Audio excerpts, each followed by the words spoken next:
Recentemente, nós tivemos diversos cortes nas bolsas dos programas de pós-graduação, tanto no que diz respeito à CAPES, quanto também à FAPEMIG. E além do impacto desse corte nas bolsas, principalmente nas políticas de assistência estudantil, de quais outras formas esses cortes podem ser sentidos? Seria algo somente para os alunos? Os cortes, na verdade, a gente tem duas situações, né? Tem, por exemplo, no estado de Minas Gerais, a FAPEMIG, ela já vinha passando por uma situação que é reflexo de uma série de outras situações, então é uma consequência, né? Em 2015, 2016, quando há o corte do Fundo de Participação dos Estados, há um corte considerável, que foi no momento que o Brasil entrou na crise econômica. Então, o estado de Minas Gerais, pelo seu tamanho e tal, ele sofreu bastante, né? E pelo tamanho da sua folha de pagamento, né, sofreu consideravelmente. Isso refletiu diretamente na ciência, né? Constitucionalmente, na Constituição de Minas, o valor que precisa ser investido em ciência é equivalente a 1% do arrecadado, né? E o nosso grande debate é por que esse valor ele foi contingenciado nos últimos 2 anos e agora, né, com certeza, o governo Zema ele deu continuidade a esse contingenciamento.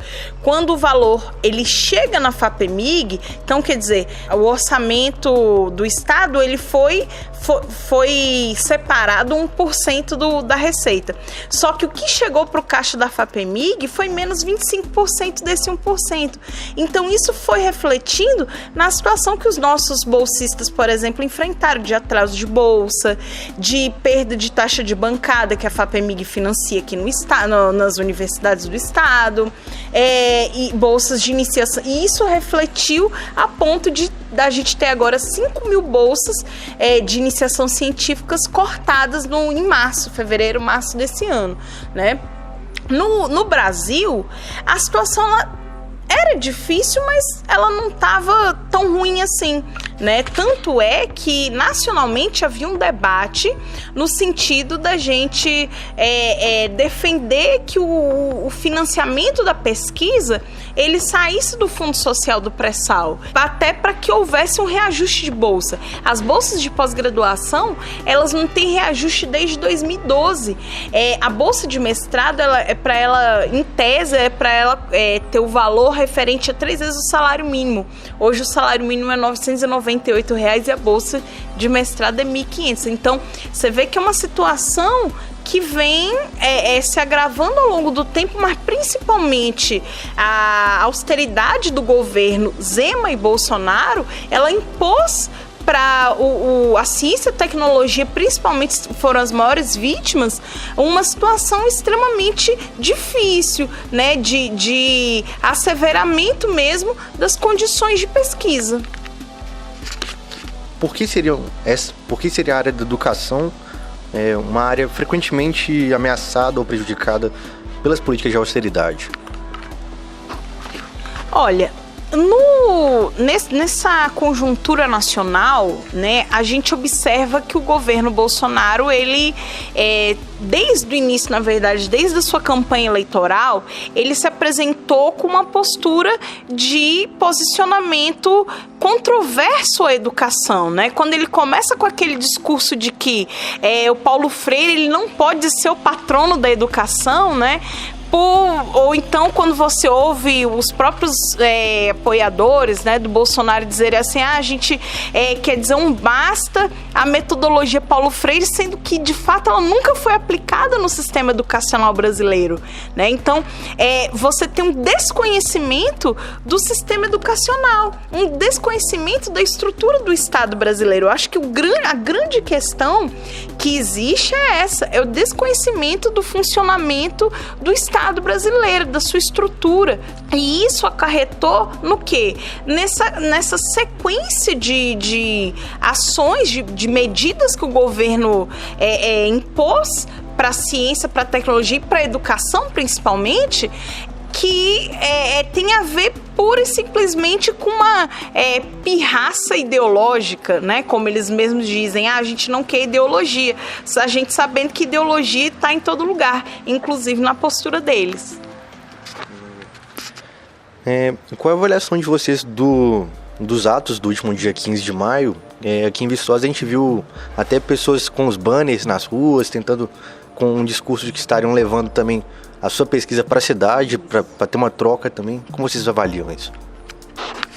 Nós da associação, nós convidamos, né, os pós-graduandos, e a gente já vai deixando o convite para o dia 30. Mas nós convidamos os pós-graduandos, convocamos, né, depois da nossa assembleia que fizemos unificada com o DCE, no sentido de que eles levassem, nossa ideia era fazer uma aula na rua, né?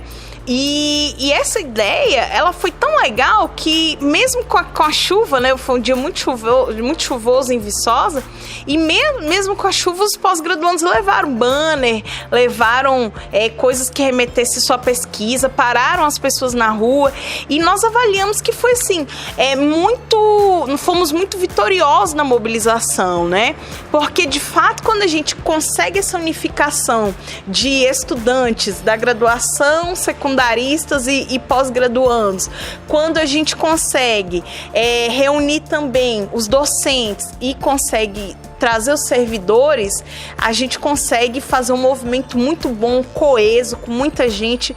E a nossa ideia é que as coisas, né, assim, porque a gente sabe que a medida, ela não parou por ali. Pelo contrário, né, o governo Bolsonaro nos chamou de idiotas úteis, né, quando nós aqui produzimos toda a pesquisa científica do Brasil, né. Então, a nossa ideia, inclusive, é continuar a mobilização.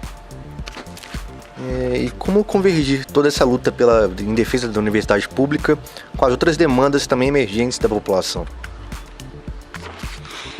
A gente compreende que a universidade pública é essencial para as outras demandas da população, né? Hoje, por exemplo, a gente tem no Conselho Municipal de Educação professores da nossa universidade, né? O próprio o projeto Plano Diretor da cidade de Viçosa, ele foi produzido no Departamento de Arquitetura da Universidade Federal de Viçosa. A economia da cidade, ela se sustenta com o público da universidade. Sem universidade, a cidade vai ficar, o comércio vai parar, as pessoas não vão ter trabalho porque as pessoas dependem da universidade, né? Seja um emprego direto ou emprego indireto. Então, isso vai afetar, e aí a gente, abrangendo isso de forma nacional, vai abranger grandes cidades, porque as cidades dependem da universidade e a universidade depende dos alunos. Então, quando você corta o investimento, quando você corta o investimento, por exemplo, o que sustenta a verba discricionária, que são esses 30%, que é o que paga energia, água e telefone, por exemplo, você está tirando a condição das pessoas estudarem e fazerem suas pesquisas. Então, isso vai ter um reflexo em toda a sociedade, em todos os sentidos.